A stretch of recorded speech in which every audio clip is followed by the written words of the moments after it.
اللہ نے تبلیغ کی زبان کے لیے اردو کو چنا. یہ میرے پاس ایک آئرش آیا تھا تو وہ ہر سال 4 مہینے پاکستان میں لگا رہا تھا, تو مجھے ملنے آیا کیونکہ وہاں کرکٹ جانتے ہیں لوگ. تو میں نے کہا تم کیوں آئے؟ کہا اردو سیکھنے آیا ہوں. میں نے کہا کیوں؟ کہتے ہیں دین سیکھنے کے لیے عربی چاہیے, دین پھیلانے کے لیے انگریزی چاہیے, اور تبلیغ کے کام کو سمجھنے کے لیے اردو چاہیے. اب مولانا سعید خان صاحب کہتے تھے ہمارا کام لوگوں کو بے وقوف بنانا ہے, بے وقوف. اب اس کی انگلش کیسے کریں؟ بے وقوف کہتے ہیں جس کا کوئی وقوف نہ ہو, چلتا رہے, وقف نہ ہو, بے وقوف چلتا رہے. کہ ٹھہرا ہوا پانی ناپاک ہوتا ہے, اس میں بدبو آتی ہے, اس میں کیڑے لگتے ہیں. جاری پانی چلتا ہوا یہ پاک ہوتا ہے. تو بے وقوف یعنی وقف نہ ہو, چلتا رہے, چلتا رہے, چلتا رہے. کیونکہ حضور صلی اللہ علیہ وسلم فرمایا اے عائشہ تو میرے ساتھ جنت میں جانا چاہتی ہے, 3 کام کر لینا. اپنی زندگی راہ چلتا مسافر والی بنانا. یہ کہ مسافر ہے نا بھئی, یہ ویڈیو تو نہیں بنا رہے نا, بس باقی خیر ہے, جزاک اللہ. راہ چلتا مسافر, گزرتا راہ چلتا 2 دن 3 دن. مقیم کو میرے دوستو, مقیم کی وہ سوچ ہی نہیں ہو سکتی. ہم دبئی ایئرپورٹ پہ جاتے ہیں, وہاں مکان تھوڑی بناتے ہیں, آگے آسٹریلیا سفر کرنا ہے, ہم مسافر ہیں. مقیم کی سوچ مسافر کی سوچ میں زمین آسمان کا فرق ہے, اس کی تفکر میں زمین آسمان کا فرق ہے. ایک آدمی کرائے کے مکان میں رہ رہا ہے, سامنے پکا مکان بن رہا ہے, تو یہ کرائے کے مکان میں پیسہ تھوڑی خرچ کرے گا. تو زندگی راہ چلتا مسافر زندگی. تو میرے دوستوں مفتی صاحب فرماتے تھے دشمن انسان کا کوئی بھی نہیں ہے. دشمن انسان کا 4 چیزیں ہیں, دال, شین, میم اور نون. اگر اس کو دشمن بنا لے اللہ ساری کائنات کو اس کے لیے مسخر کر دے گا. اللہ تعالیٰ فرماتے ہیں دیکھو اونٹ کی طرف ہم نے اس کو کیسے بنایا. آپ کو تو پتہ نہیں اونٹ ہوتے نہیں. ہم کراچی میں سمندر پہ جاتے ہیں, چھوٹا سا بچہ 7 سال کا اونٹ کو رسی پکڑ کے بٹھا لیتا ہے. یہ اونٹ تو اتنا طاقتور جانور ہے, اس کو بچے نے کیسے بٹھا لیا, پھر اٹھا لیتا ہے, پھر بٹھا لیتا ہے, اور گرمی سردی کچھ نہیں دیکھتا.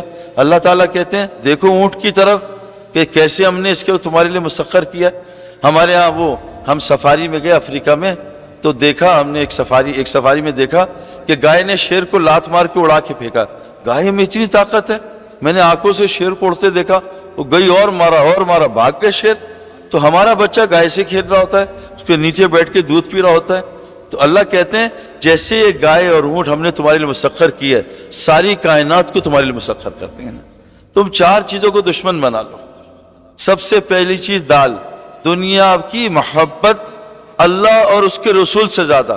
دنیا کی محبت. مولوی صاحب بیٹھے ہیں, اگر میں غلط کہوں تو مولوی صاحب بعد میں مجمع میں یہ بات درست کر دیں. دنیا کی محبت اللہ نے خود ڈالی.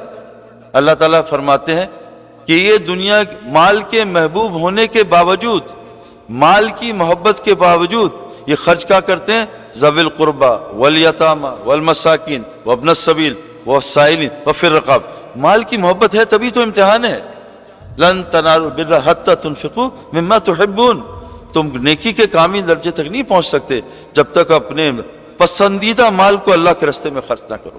ہمارے یہاں ایک مزاج ہو گیا ہے جو میں اپنے پاس سے نہیں کہہ رہا, میں دیکھو جو بات کرتا ہوں علماء سے تصدیق کر کے, ایک کے پیچھے نہیں. میں ایک بات بھی پڑھتا ہوں 10 علماء سے پوچھتا ہوں, آگے کروں تصدیق کر کے کرتا ہوں. ہمارے جو تبلیغ اور علماء ہمارے جو ہیں جس سے یہ سارا کام نظام چلا ہے, درس نظامی, وہاں کے بزرگ کہتے ہیں کہ یہ لوگوں نے, پچھلے لوگوں نے امیروں سے مال لیا اور غریبوں سے وقت لیا. اب امیر, میں جس فیلڈ سے آ رہا ہوں وہ کثرت امیر ہے, امیر ہی امیر ہیں. اور میرے بڑے دوست ہیں جو وقت لگائے لیکن لگاتے نہیں. وہ کہتے ہیں سعید بھائی مجھے اتنے سارے میرے دوست ہیں کہ آپ کا تبلیغ کا سب ہم خرچہ دیں گے, اللہ نے آپ کو لگایا ہوا ہے, ہمارا حصہ ڈل جائے گا, لیکن میرے دوستوں ہم سے وقت نہ مانگے. میرے بھائی میرے پاس وقت نہیں ہے. تو مولوی صاحب فرماتے تھے اللہ نے دین کو قربانی سے جوڑا. ملت ابراہیم کیا قربانی, جب قربانی ہوگی دین زندہ ہوگا. امیر کی قربانی وقت دینا ہے اور غریب کی مال دینا ہے.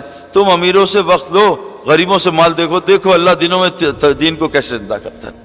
ہماری ریل الٹی چل پڑی. میں اس لیے بتا رہا ہوں کہ میرے بہت سارے دوست ہیں جو مطلب حاجی عبدالوہاب صاحب کو ان سے کو خود وقفہ لگائیں, خود ان سے کو مال لگائیں. کہ ابھی میں حج کے سفر پہ تھا, ہندوستان کے لوگ آئے, ہم نے آپ کو مال دینا ہے. میں کبھی ہمیں ضرورت نہیں ہے, تبلیغ کا کام بغیر مال کا ہے, اپنا جان مال. کیونکہ میرے دوستوں یاد رکھنا اس آدمی کی بات میں اثر نہیں ہوتا. ہمارے ایک امام صاحب تھے لاہور میں, انہوں نے مجھ سے کہا میرا بیٹا اعتکاف میں نشہ کرتا ہے. اعتکاف میں آپ اس کو ٹھیک کر دو، میں چلہ آپ کی جماعت میں لگاؤں گا، مجھے تبلیغ سمجھ نہیں آتی۔ میں کہا امام صاحب کوشش کرتے ہیں۔ ہم اس کو رمضان میں کوئی 10-11 مہینے بعد عشرے پہ لے گئے، اس نے داڑھی بھی رکھ لی، نماز بھی پڑھ لی اور نشہ بھی چھوڑ دیا۔ امام صاحب نے کہا کیا کہا ہے؟ میں کہا کچھ بھی نہیں۔ کہا کوئی قرآن کی آیت حدیث؟ میں کہا وہ تو آتی نہیں۔ تو کہا پھر یہ ٹھیک کیسے ہوا؟ میں کہا امام صاحب پچھلے 10 مہینے میں یہ میری اپنی جیب سے 2 لاکھ کے برگر کھا چکا ہے، رات کو دعا کرتا ہوں اللہ اس کو ہدایت دے، ظالم کتنا مال کھائے گا۔ جب تک اپنا مال نہیں لگے گا دل میں درد نہیں ہوگا، اپنا جان اپنا مال۔ اچھا یہ وقت دینے کو تیار نہیں، اچھا غریب کہتے ہیں ہمیں پیسے دو وقت لگوا دو، اس کا بھی وہ اثر نہیں ہوتا میرے دوستو۔ تو دنیا وہ ہے، دنیا وہ جو اللہ رسول سے اوپر نکل جائے۔ اللہ کے نبی صلی اللہ علیہ وسلم کی دعا ہے، اے اللہ علم نصر کو حبک احب الاشیاء الیہ، تمام اشیاء سے زیادہ مجھے اپنی محبت کو بڑھا دے۔ حضور صلی اللہ علیہ وسلم کو بچوں سے محبت تھی، آپ اپنے نواسوں کو گلے لگا رہے تھے، ایک آدمی نے پوچھا آپ ان سے محبت کرتے ہیں، ان کو بوسہ دیتے ہیں؟ کہا میں کیا کروں جب اللہ نے تیرے اندر سے محبت نکال دی ہے، تیرے اندر سے رحم نکال دیا ہے۔ تو اللہ نے ہمارے اندر فرمایا اگر یہ 8 چیزیں، تمہارے باپ، تمہارے بیویاں، بیٹے، تمہارے جو ہے برادری کنبہ، تمہارے جمع کیے مال، تمہارے گھر اور تمہاری تجارتیں تمہیں اللہ رسول سے زیادہ پیاری ہیں اور اللہ کے راستے میں، پھر اللہ کا عذاب کا انتظار کرنا۔ وہ دنیا جو دین، یعنی صحابہ کے بارے میں کہتے ہیں انہوں نے دین کو سامنے رکھ کے دنیا میں لگے، ہم دنیا کو سامنے رکھ کے دین میں لگ رہے ہیں۔ یہ فرق ایسا، جتنا وقت ان کا مسجد میں گزرتا تھا ہمارا باہر گزر رہا ہے، جتنا وقت ان کا باہر ہمارا وہ اندر گزر رہا ہے۔ دنیا کو فَأَمَّا مَنْ طَغَىٰ وَآثَرَ الْحَيَاةَ الدُّنْيَا، جس نے دنیا کو دین پہ ترجیح دی سیدھا آخرت میں نقصان میں چلا جائے گا۔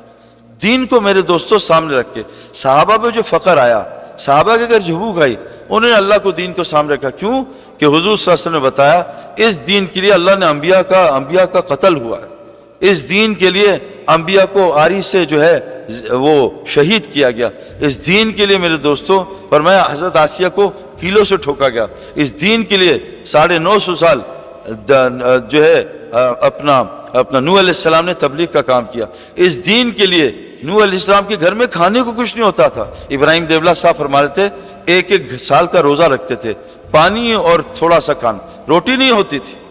اس دین کے لیے میرے دوستو عیسیٰ علیہ السلام پہ حالات آئے، اس دین کے لیے میرے دوستو جو ہے انبیاء پہ حالات آئے۔ تو میرے دوستو گزارش یہ ہے، دنیا ایک ضرورت کی چیز ہے، استعمال کی چیز ہے، اس سے محبت۔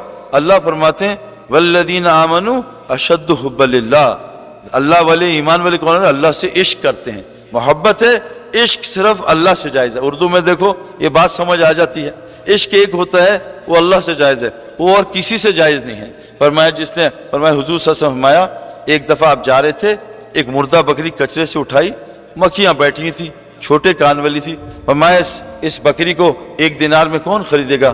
کہ اللہ کا رسول یہ تو بہت گھٹیا ہے، گندی ہے، چھوٹے کانوں والی ہے، اس کو تبھی تو مالک نے پھینکا ہے۔ فرمایا میرے صحابہ اللہ کے نزدیک اس دنیا کی ویلیو اس سے بھی زیادہ گھٹیا ہے نا۔ فرمایا اگر مجھے ڈرنا ہوتا تمہارے کفر میں جانے کا، میں نافرمان کو سونے چاندی کے محلات دیتا۔